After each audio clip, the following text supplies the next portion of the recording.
I know one thing about you. You're ready to stop white knuckling your way through life and start living from peace, presence, and purpose. Maybe you've tried moderation. Maybe you've tried strict rules. Maybe you've even tried to outrun the cravings by staying busy, staying perfect, or staying hidden. But deep down, you know what most people don't. It's not about the drinking. It's about who you become when you stop needing to escape. Today, I'm going to walk you through the exact mindset, identity shift, and daily practices that help me go from stuck, spiraling, and secretly exhausted to grounded, clear, and actually excited about the life I get to live without alcohol. This isn't about fear. It's about freedom. So if you're ready to stop reacting and start rising, let's get into it. There's one decision that changed everything in my life, and it's got nothing to do with quitting alcohol. I didn't wake up one day and suddenly have willpower. I didn't find the perfect schedule or the magic method. What actually changed was I made a decision about who I was going to become. And I want you to sit with that for a second because most people never make that decision. We try to change our behavior. We try to change our habits. We try to change our environment, but we skip the one thing that shapes it all, our identity. So if you're watching this right now, I already know something about you. You want more clarity, more freedom, more alignment. And I'm here to tell you it's already available to you. And it starts with one internal shift. Let me take you back to a time when I didn't quite understand this yet. Almost every Sunday, right after church, in fact, we'd go to lunch at this amazing little fisherman's marketplace. And as I was driving there, I'm like, I don't want to drink today. I know if I drink at lunch, I won't do anything the rest of the day. It was like my mind was saying no, and I was just going there, autopilot. But as soon as we got there, like a robot, ordered a bottle of wine.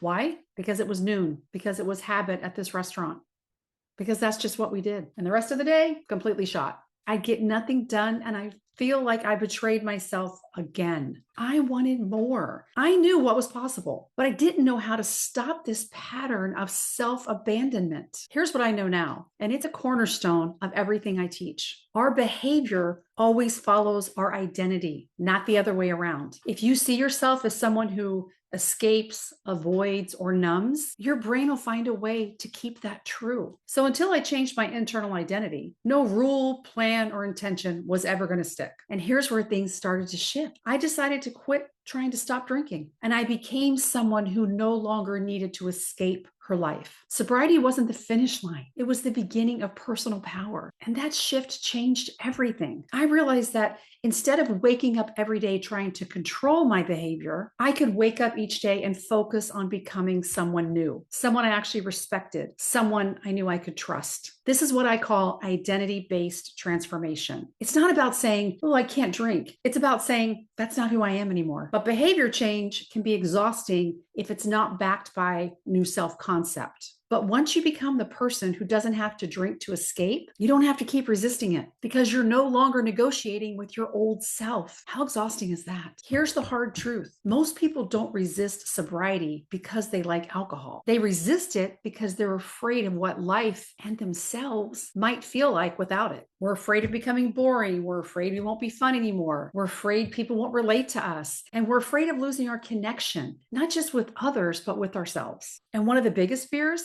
is that if we commit to being somebody new, that means forever.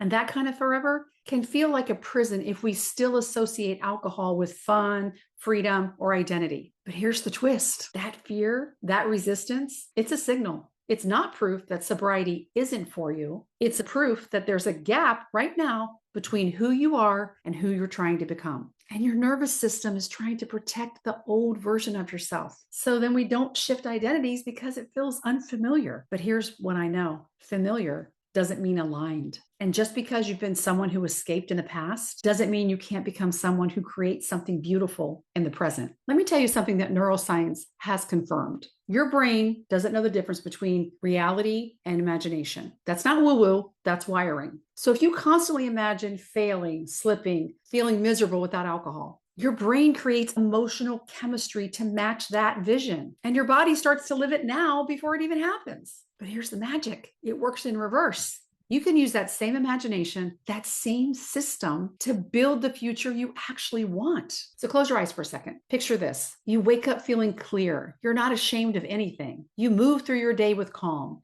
Your head isn't spinning with overthinking. You feel proud, not performative, just quietly, deeply proud of how you show up. That version of you, she's already inside you, but you have to rehearse her not your fear. You have to start emotionally feeling the freedom that you're working towards. How is it going to feel? Because that's how we wire a new identity. You have to imagine yourself living like that. And let's get real about the brain for a second.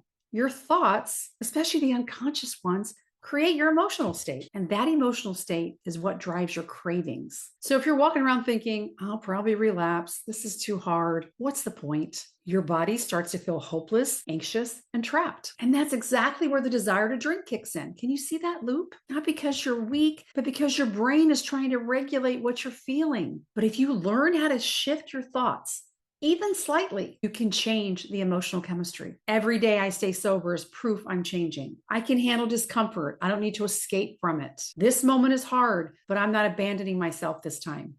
This is how we rewire the recovery brain, not with force, but with truth. Repeated, supported, and emotionally anchored truth. Now let's talk about something that every single person who tries to quit drinking experiences.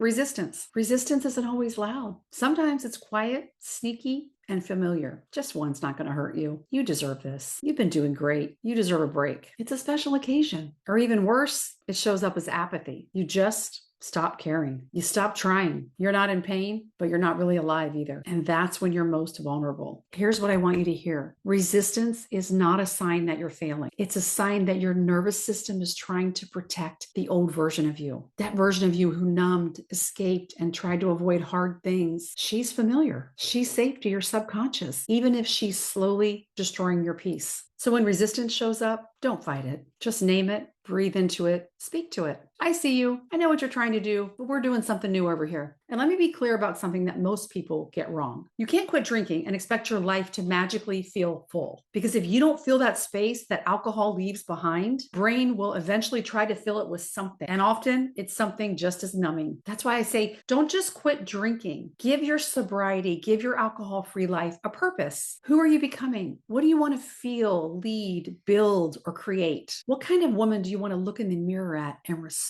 Because sobriety without a vision, without a plan, it'll feel like punishment. Sobriety with vision, that's where it becomes power. For me, it wasn't just about surviving the cravings. It was about becoming a version of myself who didn't need to check out, didn't need to numb out. And not because I was so strong, but because I was finally fulfilled. That's just not what I do anymore. I don't drink. Here's what I do instead. So let's make this real. I want you to create your 12-month freedom vision. Picture your life 12 months from now. What does it feel like to wake up without shame, without anxiety, and without the emotional weight of self-betrayal? What are your mornings like? What do your relationships feel like, including the one with yourself? How do you hold boundaries, speak your truth, and walk into a room? And here's the important part. Make that vision about your energy, not just your results. This isn't about checking boxes or achieving perfection. It's about becoming someone who feels safe, whole, and grounded without needing to numb to get there. Write it down, let it evolve, but keep it close. Because when cravings come, confusion comes, or your old self tries to crawl back in, that vision will remind you of who you're becoming and why. One of the biggest myths about sobriety and quitting drinking is that it's all about giving everything up alcohol, giving up fun, giving up your coping skills, giving up who you used to be. And if that's the lens you're using, of course it's going to feel like deprivation. But I want to flip that script for you. Sobriety is not about what you're losing. It's about what you're making space for. It's about what you're anticipating. Think about it like this. Would you rather live your life always waiting for something to go wrong? Or would you rather wake up every day expecting everything to go right? That's the difference between surviving in sobriety and thriving in it. When you stop focusing on what you're missing out on and start focusing on anticipating the clarity, the creativity, the emotional freedom that sobriety brings, everything changes. The best part, anticipation is something you practice. It's a decision to show up every single day, not with dread, but with curiosity, excitement. What good could come from staying present today? Not regretting the past, not worried about the future. What good could come if I stayed present? What strength might I discover? That's how you start building a future worth staying sober for. And let me say this loud and clear. Healing is not linear. You don't have to feel good every single day to be getting better. Life's just not like that. Some days you're going to feel on fire, powerful, clear, proud. Other days you're going to feel flat, fragile, unsure. Both are part of the process, and neither extreme defines your progress. You don't have to chase some constant high. Let your healing unfold naturally, just like the seasons. Winter doesn't mean failure, it means restoration. If you can stop judging your low days, you'll stop fearing them. And when you stop fearing them, you don't have to escape from them. Sobriety becomes less about fighting or managing urges and more about allowing life to flow through you. Principle 5 is crucial. You need to accept life's contractions. You know what a contraction is: pressure, discomfort, tightness. And it's the resistance that shows up right before something expands. And here's the truth: every major life transformation, emotional, physical, spiritual, comes with contractions. Sobriety is no different. You'll hit moments that make you want to quit, run, distract, drink. But those are usually the moments right before a breakthrough. The contraction is where most people give up. The tough spots, they just throw in the towel. But if you can stay, if you can breathe through it, you give yourself a chance to rise into a new identity. I've had contractions where I thought, this is too much. I can't do this. But every time I stayed, every time I chose to feel it instead of flee from it, I became more of the woman I was meant to be. So here's what I want you to practice. When a tough time hits, pause. Say to yourself, this is a moment of expansion if I let it be. Don't run, don't judge, and don't numb it. Just stay, just breathe, and just trust. Let me ask you something personal. When you mess up or you feel like you're slipping, what's your instinct? Do you lean in with self-compassion or do you punish yourself with shame? Most of us default to shame.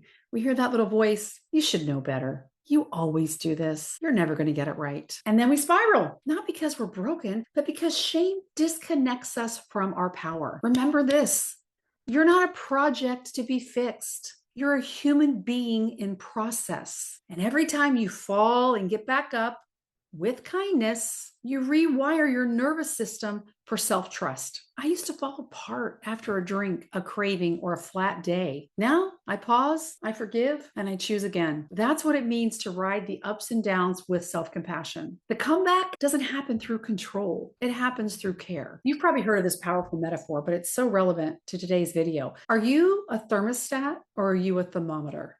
A thermometer reacts. It absorbs, it mirrors the room. A thermostat sets the tone. It regulates, it leads the space. And I'll tell you what, for most of my life, I was a thermometer. If the energy around me was chaotic, I matched it. If someone was negative, I absorbed it. And if something hard happened, I collapsed. Sobriety gave me back my regulation, not because life got better or easier, but because I got better at managing me. And a huge part of that was learning how to regulate my nervous system, breath work, meditation, moving my body, humming, singing, stretching, creating calm internally, even when things felt loud externally. That's the work, becoming the calm in the chaos, not reacting to the room, to your environment, but leading it with your presence. Here's the truth about long-term sobriety and really achieving any goal long-term or making some kind of permanent change. In order for it to stay, to stick, you have to love what you've built. You can't live forever in avoidance. You need desire. You need joy. You need vision. This is where the freedom mindset comes in. It's the shift from I can't drink to I don't need to. It's the shift from this is so hard